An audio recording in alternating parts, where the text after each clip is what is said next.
Hi, today is day 6 of 365 days of machine learning. तो आज हम पढ़ेंगे model based versus instance based machine learning. तो हम स्टडी तो करते रहते हैं, लेकिन आज मैं आपको एक स्टोरी सुनाता हूँ। स्टोरी से स्टार्ट करते हैं। तो आप जब बचपन में स्कूल जाते थे तो दो तरह के बच्चे होते थे।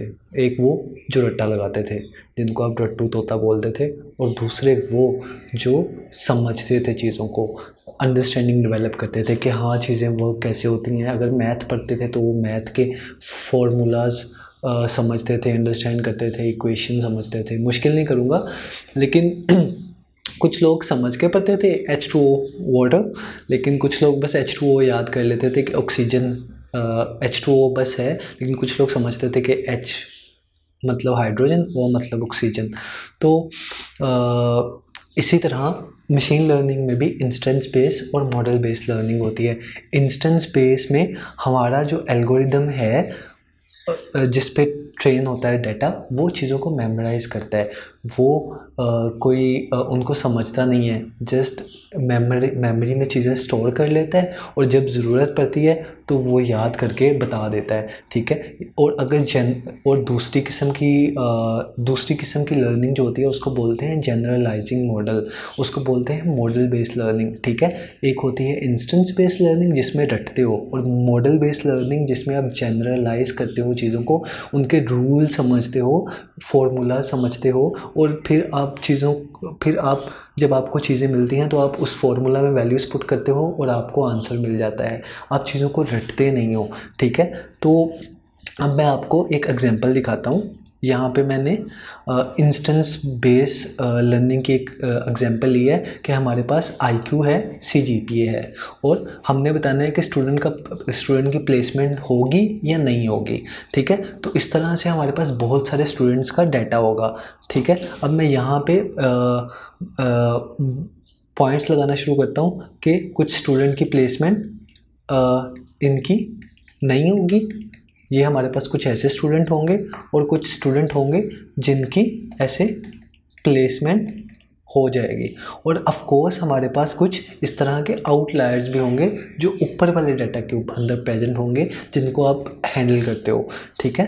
तो अब यहाँ से जब हमारे पास एक नया पॉइंट आएगा, अब लेट्स सपोज कि हमारे पास एक नया पॉइंट आया ये। ठीक है। तो इंस्टेंस बेस में आप क्या करोगे? आप इसके करीब वाले पॉइंट्स देखोगे। आप देखोगे कि इसके पास एक ये पॉइंट है, एक ये पॉइंट है। ठीक है। एक ये पॉइंट है। तो आप इंस्टेंस बेस में क्या करते हो? आपने चीज़ों को रटा हुआ है ना, तो आपका ये जो नया पॉइंट है, इसके पास 2 येलो पॉइंट्स हैं और एक ऑरेंज पॉइंट है। तो ये एक नया स्टूडेंट आया जिसका कुछ CGPA था, कुछ IQ था, और आपने इन 2 पॉइंट्स को देखते हुए, 2 येलो उसके करीब हैं, तो आपने बोल दिया कि इसकी प्लेसमेंट हो जाएगी। इसका जो एल्गोरिदम है, मतलब जो हम मोस्टली एल्गोरिदम यूज़ करते हैं, उसको बोलते हैं KNN, के नियरेस्ट नेबर। ठीक है। या फिर मैं आपको एक एग्जांपल और दूँ, तो आप किसी सोसाइटी में रहते हैं, आपका कोई मोहल्ला होगा, लाइक जहाँ पे आप रहते हो, या कोई कॉलोनी होगी जहाँ पे आप रहते हो। तो जिस तरह की कॉलोनी में आप रहते हो, आपके जो लोग इर्द गिर्द रहते हैं, आप उनको रिप्रेजेंट करते हो। लाइक जिस तरह के आप हो ज़रूरी नहीं है, लेकिन मोस्टली ऐसा होता है कि जिस जगह पे लोग रहते हैं, अगर ये एक घर है ना, तो इसके आसपास वाले उसके दोस्त या सिमिलर लोग उसके सिमिलर होंगे। लाइक उनकी जो फाइनेंशियल स्टेटस है, या फिर उनका बैकग्राउंड है, या फिर वो एक ही एरिया में रहते हैं, तो वो सिमिलर कंसीडर किए जाते हैं। ठीक है। लेकिन उनमें कुछ आउटलायर्स भी होते हैं, आई एग्री, लेकिन कुछ स्पेशल केसेस भी होते हैं। तो इंस्टेंस बेस में ये होता है कि आप चीज़ों को रटते हो, समझते नहीं हो, आप देखते हो, आप चीज़ों को स्टोर कर लेते हो। ठीक है। सो जब आप चीज़ों को स्टोर करते हो तो ये मेमोरी में भी ज़्यादा स्पेस लेंगे। तो ऐसे बता रहा हूँ कि आप इंस्टेंस बेस यानी आपने चीज़ों को रट लिया। अब सेम एग्जांपल मॉडल बेस में समझते हैं कि मॉडल बेस कैसे वर्क करता है। ठीक है। अब मॉडल बेस में सिमिलर हमारे पास कोई IQ होगा और कुछ CGPA होगा, और इसके कुछ पॉइंट्स होंगे यहाँ पे, जैसे जिन स्टूडेंट्स की ये हैं, और कुछ पॉइंट्स ऐसे होंगे जो इस तरह के होंगे। अब इंस्टेंस बेस्ड में क्या होता है, आप रूल समझते हो। जब आपने रूल समझ लिए तो आपने with the help of rules आपने एक लाइन इस तरह की ड्रॉ कर ली डाटा के बीच में, ठीक है। अब इस लाइन की बेस पे आप, अगर हमारे पास कोई नया पॉइंट्स आता है तो अगर वो पॉइंट इस साइड पे आता है तो आप बोलोगे कि नो, इसका प्लेसमेंट नहीं होगा क्योंकि ये लाइन से नीचे की तरफ है तो इसका प्लेसमेंट नहीं होगा। अगर इसके मार्क्स इससे ज़्यादा होते हैं या इसका IQ इससे ज़्यादा होता तो इसकी प्लेसमेंट होती।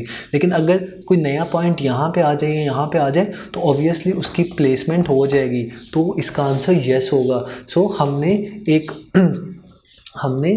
एक कॉन्सेप्ट समझ लिया कि मॉडल बेस में आप रूल्स बनाते हो, आप एक लाइंस लगाते हो, लेकिन इंस्टेंस बेस में आपके पास पॉइंट्स होते हैं, आप उन पॉइंट्स को रट लेते हो। इंस्टेंस बेस में जैसे ये था, आपने इन पॉइंट्स को रट लिया, आपने कोई लाइंस नहीं बनाई, कोई इक्वेशन नहीं बनाई, आपने लाइन को रट लिया। जब अगली दफ़ा नया पॉइंट आया तो आपने उसके आसपास के करीब वाले पॉइंट को देख के बोल दिया कि ये इसकी प्लेसमेंट होगी या नहीं।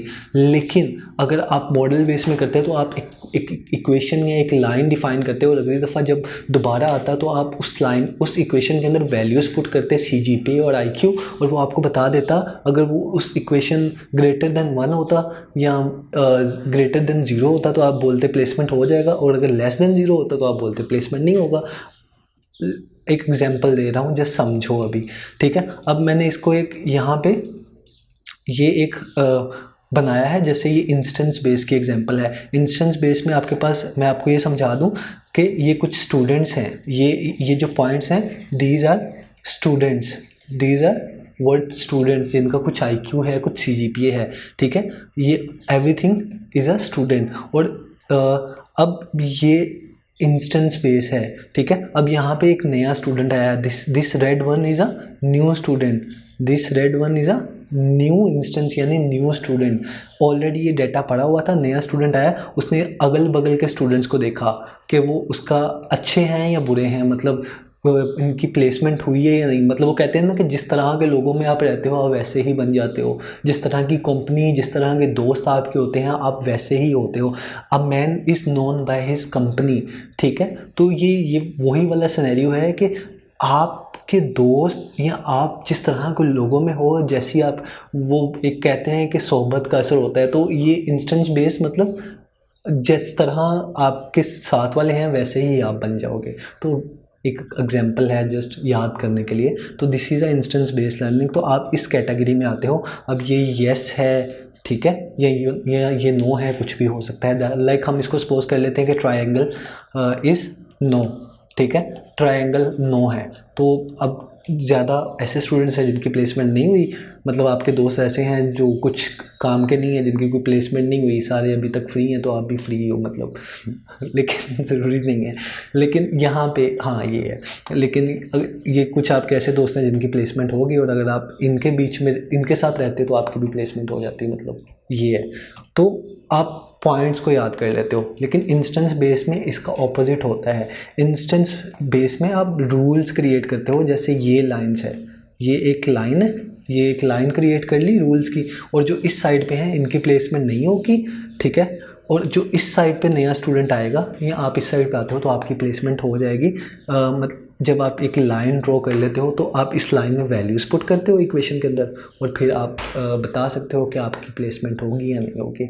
So hope you understand. और इसके साथ ये एक इंस्टेंस बेस की भी एग्जांपल है कि आप आस पास के पॉइंट्स को देखते हो, उनसे डिस्टेंस कैलकुलेट करते हो और देखते हो कि हाँ a man is known by his company. तो दैट्स इट कि जैसे आपके पास वाले हैं वैसे आप हैं, और आप चीज़ों को रट लेते हो। अब हम इनमें थोड़ा सा डिफ्रेंशिएट कर लेते हैं चीज़ों के अंदर कि model base versus instance base, सही है। तो यहाँ पे सबसे पहले ये फीचर्स हैं, instance base and model base. हम फीचर्स देखेंगे। अब मेमोरी यूजेज, अब इंस्टेंस बेस में आप चीज़ों को स्टोर करते हो, स्टोर ऑल डाटा, तो इसलिए मेमोरी यूजेज हाई होती है, ठीक है। और मॉडल बेस में मेमोरी यूजेज कम होती है। क्यों? क्योंकि आप चीज़ों को स्टोर नहीं करते हो, आप जस्ट जनरलाइज एक मॉडल क्रिएट कर लेते हो, आप एक अंडरस्टैंडिंग डेवलप कर लेते हो। लर्निंग स्पीड, अब इंस्टेंस बेस में लर्निंग स्पीड इज़ फास्ट, वहाँ पे लर्निंग स्पीड फास्ट होती है, और मॉडल बेस में जहाँ पे आप चीज़ों को समझते हो, अंडरस्टैंड करते हो, वहाँ पे लर्निंग स्पीड थोड़ी सी स्लो होती है, ठीक है। प्रेडिक्शन स्पीड, ठीक है। अब प्रेडिक्शन स्पीड की अगर बात करें, चीज़ों को प्रोडिक्ट करना, तो इंस्टेंस बेस में स्लो है। उसका रीज़न ये है कि हम जब आपका पॉइंट्स आया तो उसने इर्द गिर्द के पॉइंट को चेक किया कि कहाँ पे हूँ मैं, मेरे आसपास कौन है, इंस्टेंस बेस, इसलिए वो स्लो होता है। लेकिन मॉडल बेस में आपके पास एक फॉर्मूला है, एक इक्वेशन है जिसके अंदर आपने वैल्यू पुट की और आपका आंसर फ़ौरन आ गया। आपने कुछ चेक नहीं करना, अगल बगल नहीं देखना, आपके पास फॉर्मूला पड़ा हुआ है, आपने वैल्यूज़ डाली और आपका आ गया। तो दिस इज़ मॉडल बेस, कि जहाँ पे आप एक लाइन ड्रॉ करते हो, एक जनरलाइज चीज़ बना लेते हो। अब जनरलाइजेशन यहाँ पे लो होती है, ठीक है, लेकिन मॉडल बेस में जनरलाइजेशन हाई होती है। आप चीज़ों की अंडरस्टैंडिंग ज़्यादा अच्छे से डेवलप करते हो। अब अगर एल्गोरिदम्स की बात की जाए, तो KNN जो है वो इंस्टेंस बेस में आता है, इंस्टेंस बेस मॉडल में आता है। इंस्टेंस बेस जो एल्गोरिदम है उसके लिए आप KNN, इंस्टेंस बेस्ड लर्निंग के लिए आप KNN एल्गोरिदम यूज़ करते हो, और मॉडल बेस के लिए आप लीनियर रिग्रेशन जैसे एल्गोरिदम्स यूज़ करते हो मॉडल बेस्ड लर्निंग के लिए। तो होप यू गेट इट। अब हमारा तकरीबन चीज़ें कंप्लीट हो चुकी हैं, लेकिन मैं आपको एक डेफिनेशन बता देता हूँ, जो कि एक इंग्लिश में अगर वो कहते हैं कि चीज़ों को एक दफ़ा देख लें, जैसे घोड़े की ज़बान में, तो इंस्टेंस बेस्ड लर्निंग। अब इसकी डेफिनेशन क्या है? The algorithm memorize the training data and use it to prediction. तो मैंने आपको बहुत दफ़ा समझाया है कि आप ट्रेनिंग डेटा को रट लेते हो, रटने के बाद उससे प्रेडिक्शन देते हो, ठीक है, अगल बगल वाला समझ लो। It does not build a general model, मतलब ये कुछ लॉजिकल कोई फार्मूला या इस तरह की चीज़ क्रिएट नहीं करता, ये चीज़ों को रटता है भाई। Instead it compare new data point directly with the store instance. ये डाटा को स्टोर करता है, इसलिए ये मेमोरी भी ज़्यादा ऑक्यूपाई करता है मॉडल, ठीक है। सो ये आपको समझ में आ गया। इसकी एग्जांपल है KNN, के नियरेस्ट नेबर एल्गोरिदम है, जो जिस पे आप यूज़ कर देते हो। How it works, suppose you want to classify a fruit, तो आपके पास फ्रूट्स की एक बास्केट है और आपने देखना है कि ये कौन सा फ्रूट है, डिफरेंट फ्रूट लाइक एप्पल, बनाना, ऑरेंजेस, ठीक है। तो आप देखोगे कि आप किस बास्केट के पास हो, मतलब किस फ्रूट के साथ आपकी प्रॉपर्टीज़ मिलती हैं, उस जैसा आपको बोल देंगे, ठीक है।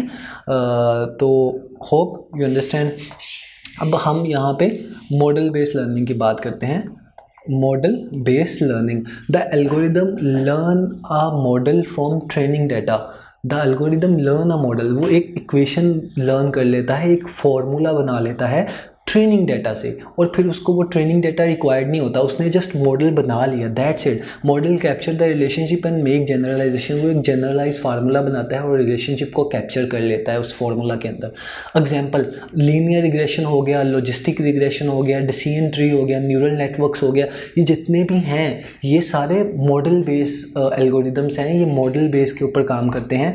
How it works, linear regression, find the best fit line that fit your data, when a new input comes it just plug it into equation to get the prediction। तो मैंने जैसा आपको बताया था कि वो फॉर्मूला या इक्वेशन के अंदर वैल्यूज़ को पुट करता है और आपका आंसर आ जाता है। हम तो ये सारी चीज़ें पढ़ चुके हैं, बस अभी रिवाइज कर रहे हैं, ठीक है।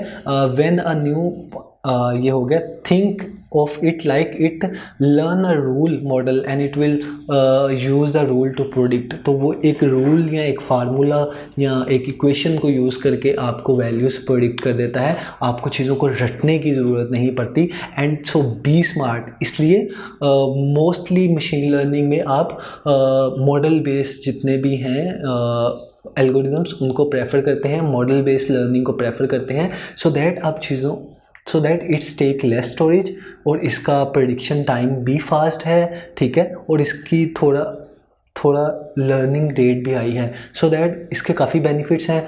होप आपको चीज़ें समझ में आई होंगी।